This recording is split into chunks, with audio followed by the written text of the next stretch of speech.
Yo, it's Clone here with my first video playing NBA 2K20 My Team. Just going to give out some tips on how to grind triple threat online.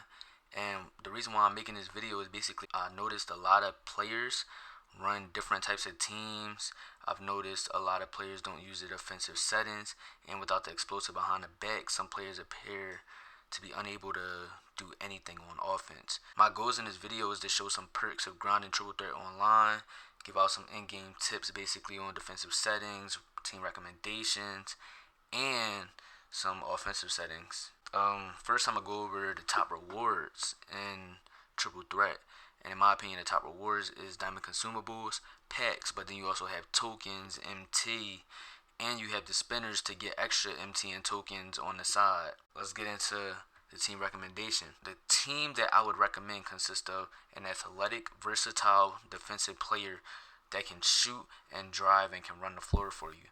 My examples were Pink Diamond Giannis, Lamar Odom, and Josh Smith. And some key badges that I would look for in these players will be Clamps, Pogo Stick, and Intimidator, so they can guard even taller players like Yao Ming, for example. On the two wings, it would be literally tall, perfect wings. For example, Tracy McGrady, Brandon Roy, Carmelo Anthony, Kawhi Leonard, etc. Players like that. And key badges, in my opinion, for these two positions would be Range Extender, Quick First Step, Clamps, Pogo Stick, and Intimidator, basically so they can spread the floor, be able to get buckets, and be able to defend any position. So if they get switched onto a taller player, Pogo Stick and Intimidator will help you be able to keep up with that taller player. On the defensive end, I would recommend setting the on-ball, off-ball defense to tight.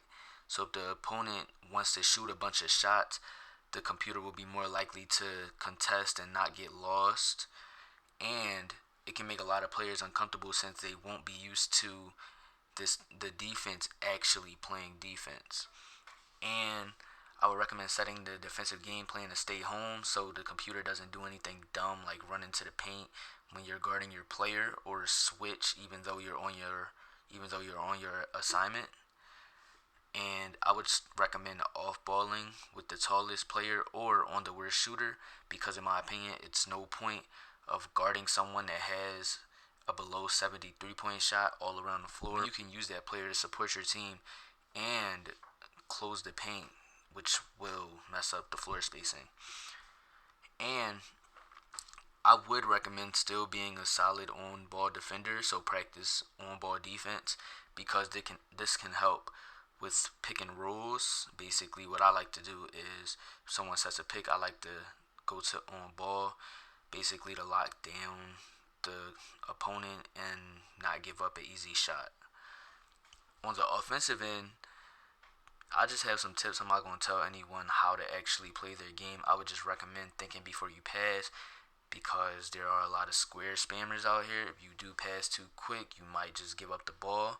I would recommend taking advantage of smaller defenders, also bad defenders, basically people without clamps. But if they do have clamps, taller players with a higher tier of quick first step can negate clamps. For example, Tracy McGrady, who has Hall of Fame quick first step, can blow by Zach LaVine, who only has gold clamps.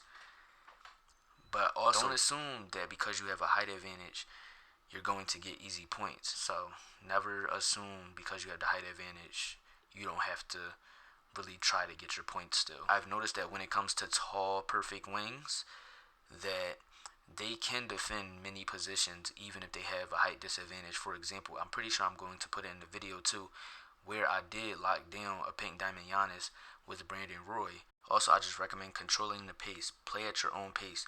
If you need the game to be fast, then play fast. There's no point of playing slow if you don't know how to get buckets that way. Or if you do need the game to be slow, take your time. Even if the opponent is scoring in bunches, take your time. Find your shot. You have 40 seconds on the shot clock. You don't have to put up shots right away. I also have that in the video where I pass the ball and try to find the open shot, take my time with shooting. Also, speaking of passing the ball, share the ball. Hero ball will only get you so far, because if you're being off ball, for example, the CPU defense will adjust. It just takes a little bit, but it will adjust and it will give you a run for your money. those are just some quick tips that I wanted to give out. But I do plan on putting out more content, so whether it's tips, whether I'm talking about a roster update, or just simply sharing my team or budget teams, for example. But hope you enjoyed the video. If you did, like, subscribe, comment, tell me what I could do better, what you liked from this video, so I can move on forward with that. But I'll see you in the next one.